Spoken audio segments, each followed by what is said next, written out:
Hello students, welcome to new chapter, that is solution, module number 1. In solution, first of all we must know what is a solution and what is importance of solution in our life. In our daily life we see so many solutions. We see so many alloys which are solution. We take lime water or sugar dissolved in milk. These are also examples of solution. Air is another example of solution. Usually when we talk about solution, we think something, we picturize something liquid. But solution is not limited to liquid form only. Solution क्या है?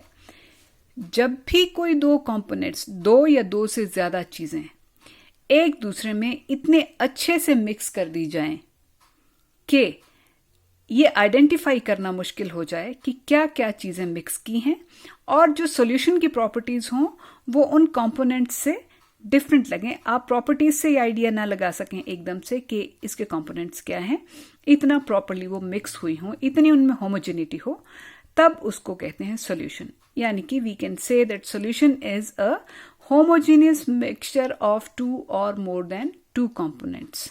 Solution में दो या दो से ज्यादा कितने भी कंपोनेंट्स हो सकते हैं, कितनी भी चीजों को आप होमोजीनियसली इतने अच्छे से मिक्स कर दें कि ना तो हम देख के पता लगा सकें कि क्या क्या मिक्स हुआ है और ना ही डायरेक्टली जो प्रॉपर्टीज आ रही हैं सामने आपके उनसे आपको पता चले क्या क्या मिक्स हुआ है और कितना मिक्स हुआ है, ये पता ना लगे. अब सॉल्यूशन के दो कंपोनेंट्स को दो कैटेगरी में डिवाइड किया जा सकता है. एक कंपोनेंट जो है उसको कहते हैं सॉल्वेंट. जो कंपोनेंट लार्जर अमाउंट में मौजूद होगा, the component of solution which is present in larger amount is known as solvent. And solute can be 1 or 2 or 3. The other components of solution which are present in lesser amount are called as solute. If there is one solute, it's okay. If there are more than one component, there are more than 2 or 3 components, then one will be, the largest will be solvent and rest will be solutes. In this chapter, we will be confined mainly to binary solutions. Now, what are binary solutions? Those solutions which have just two components. Out of those two, one will be solvent and other will be solute. इस chapter में तो खैर हम ज़्यादा liquid solutions की ही बात करेंगे, जिसमें लिक्विड सॉल्यूशन मतलब जिसमें सॉल्वेंट जो है वो लिक्विड है. But otherwise there are 9 possible solutions. 9 किस तरह से? 9 if gas is solvent, solute is also gas, then one combination is this. इसका एग्जाम्पल हमारे पास बहुत अच्छा होता है, mixture of nitrogen and oxygen. कोई भी दो गैसेस का मिक्सचर. दूसरा है when gas is solvent but liquid is solute. Liquid is solute तो इसका एग्जाम्पल आ गया chloroform mixed with nitrogen gas is another example of this. इसमें क्लोरोफॉर्म जो है वो लिक्विड है और नाइट्रोजन जो कि सॉल्वेंट है वो गैस है. फिर गैस सॉलिड मतलब सॉलिड डिजॉल्व इन गैस, जिसका एग्जाम्पल है camphor dissolve in nitrogen gas. Camphor is solid and nitrogen is gas. तो 3 तरह के सॉल्यूशंस ये बन गए. अब नेक्स्ट कॉम्पोजिशन क्या पॉसिबल है? Gas in liquid. कोई गैस सॉल्यूट के रूप में जब लिक्विड सॉल्वेंट के बीच डिजॉल्व हो, तो जैसे आप carbon dioxide dissolve in water, oxygen dissolve in water, वो इसका एग्जांपल है. दूसरा है लिक्विड इन लिक्विड. सॉल्यूट भी लिक्विड, सॉल्वेंट भी लिक्विड. तो ये तो आप मिल्क डिजॉल्व इन वाटर भी ले सकते हैं, ethanol dissolve in water, water dissolve in ethanol and so on. तीसरा है solid dissolve in liquid. Solid dissolved in liquid, sugar dissolved in water is very good example. Salt dissolve in water, तो 3 combination ये बन गए, हो गए 6, 3 और। Gas dissolve in solid, solid क्या है, सॉल्वेंट है, तो ये इसका एग्जांपल हम ले सकते हैं solution of hydrogen in palladium.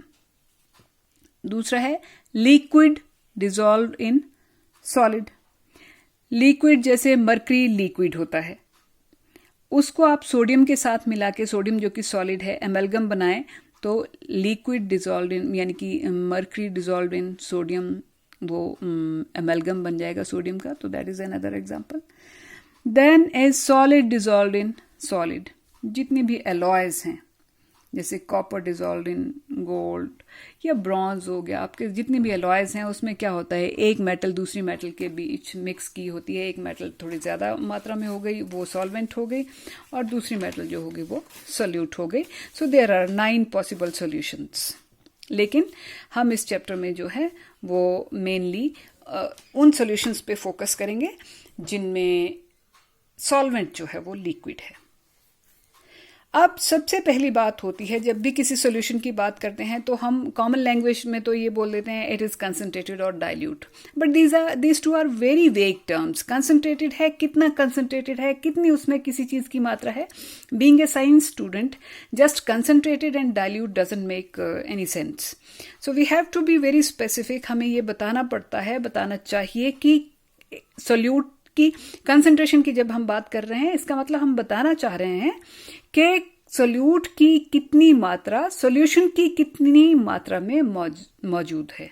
That is called concentration.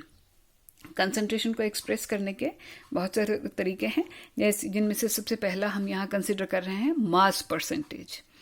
Mass percentage, इससे पहले कि मैं कंसंट्रेशन की बात आगे करूं, concentration has very serious meaning.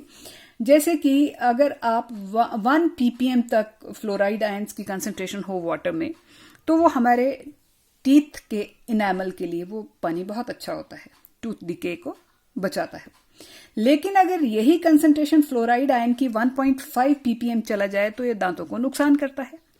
और अगर कहीं इससे भी हाई कंसंट्रेशन में फ्लोराइड आयन वाटर में मौजूद हों, then it turns to be poisonous. So कहने का मतलब ये है कि कंसंट्रेशन के मामले में जस्ट डाइल्यूट या कंसंट्रेटेड या ऐसे कह के वेग सी टर्म से काम नहीं चलता। Concentration has very specific meaning and it is very much important when we are studying properties of a solution. सबसे पहले करते हैं मास परसेंटेज। मास परसेंटेज, बड़ी बार जब हम दवाइयाँ खरीदने जाते हैं तो दवाई के जो बॉटल होती है उसके ऊपर कई बार W/W, V/V ऐसे कुछ लिखा रहता है। तो मास परसेंटेज जो है दैट इज W/W। मतलब अगर आपने मान लीजिए 10 ग्राम चीनी ली, उसको 90 ग्राम वाटर लिया, उसमें डिसॉल्व कर दिया, तो मास ऑफ 1 कंपोनेंट, जैसे शुगर की बात कर रहे हैं तो यहाँ हम 10 ग्राम लिख देंगे।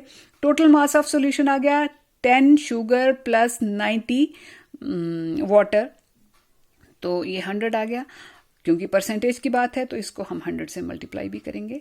सो मास परसेंटेज इस तरह से निकलती है।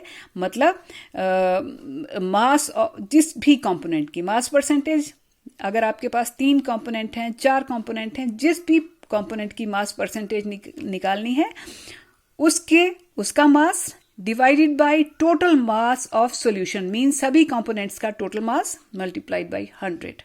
अब क्योंकि मास अपॉन मास ये आ रहा है, so this does not have any units.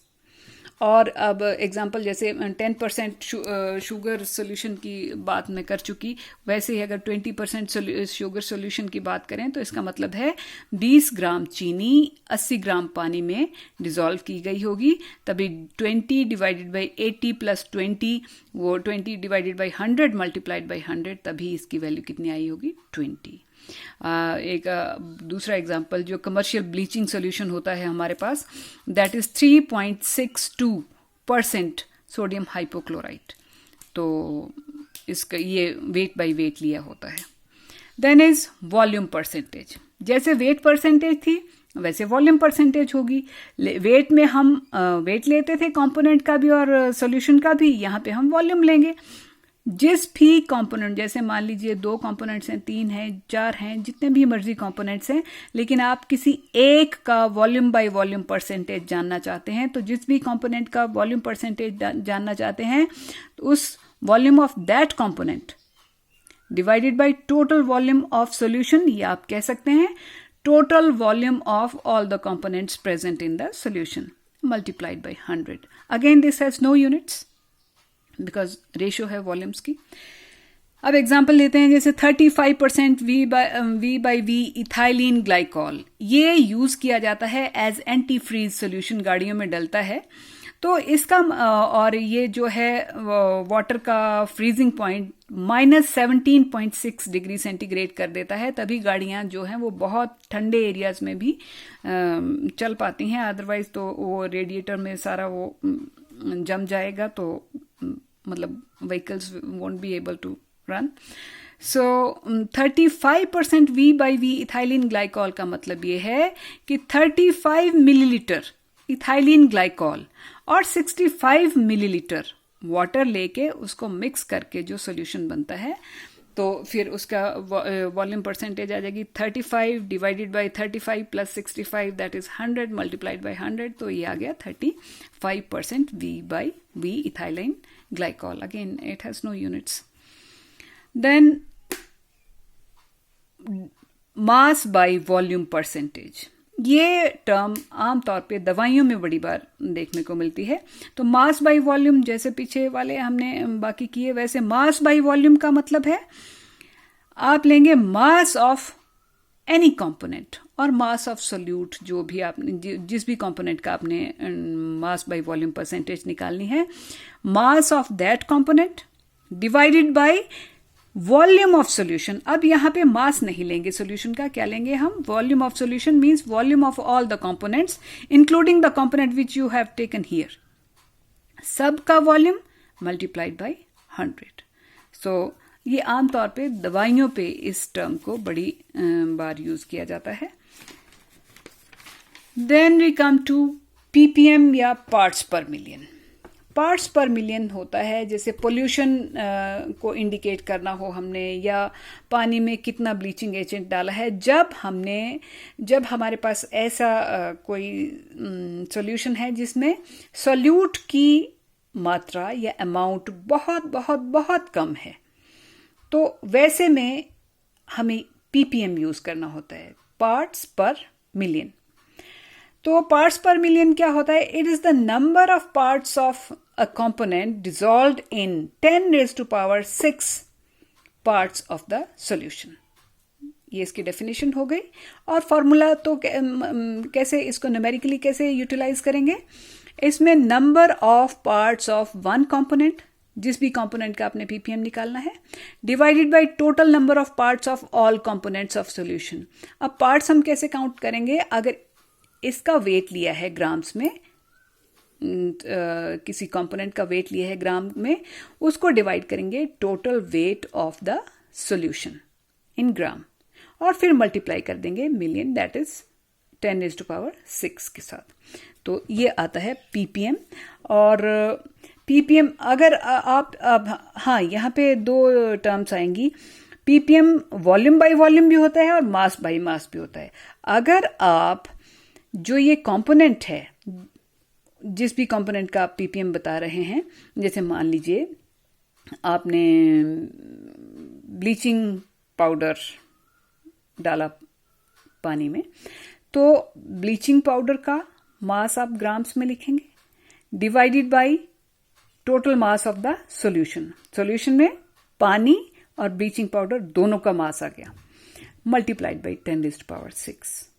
तो वो ये भी ग्राम में लिया हमने और ये चीज भी ग्राम में ली। या दूसरा क्या तरीका था कि अगर इसका वॉल्यूम लेते तो इसका भी हमने वॉल्यूम ही लेना था, तब फिर वो वॉल्यूम बाय वॉल्यूम पीपीएम आना था। मींस जो कंपोनेंट है उसका अगर आप मास ले रहे हैं तो टोटल सॉल्यूशन का भी मास ही लेंगे, कंपोनेंट का वॉल्यूम ले रहे हैं तो सॉल्यूशन का भी टोटल वॉल्यूम ही लेंगे और दोनों की रेशो को 10⁶ से मल्टीप्लाई कर देंगे, देन इट कम, यहीं से मिलियन टर्म जो है वो यहीं से आ रही है। और इसको यूनिट्स इसकी माइक्रोग्राम पर मिलीलीटर या पीपीएम बाय मास या पीपीएम बाय वॉल्यूम भी कह देते हैं। इसकी दो तरह की यूनिट्स होती हैं। इसका एक थोड़ा सा और एग्जांपल हम ले लेते हैं। जैसे सी वाटर होता है, तो सी वाटर का 1030 ग्राम अगर हम सी वाटर लें तो उसमें डिजॉल्व्ड ऑक्सीजन की अमाउंट आता है 6 × 10⁻³ ग्राम। अब हम oxygen dissolved in sea water in PPM निकालना चाहते हैं, तो हम क्या करेंगे? Weight of oxygen in gram कितना आया? 6 × 10⁻³ gram divided by weight of sea water जिसमें इतनी ऑक्सीजन निकली, तो वो आया 1030 ग्राम। इससे इसको डिवाइड, ये भी ग्राम में है, ये भी ग्राम में है, और फिर मल्टीप्लाई कर दिया 10⁻6 से। ये समथिंग 5.8 ppm या कुछ इस तरह से कैलकुलेट करके, I am not very sure, but कुछ इस तरह का आएगा। तो मतलब मैं यहाँ पे ये बताना चाह रही थी कि पीपीएम निकालेंगे कैसे। जैसे ऑक्सीजन का पीपीएम हमने निकालना था, तो ऑक्सीजन की मात्रा डिवाइडेड बाय टोटल वो वाटर, सी वाटर जिसमें इतनी ऑक्सीजन निकली है, मल्टीप्लाइड बाय 10⁻6। सो आज यहीं तक करते हैं। नेक्स्ट मॉड्यूल में हम मोल फ्रैक्शन, मोलैरिटी और मोलैलिटी भी करेंगे। तब तक आप ये सब कीजिए।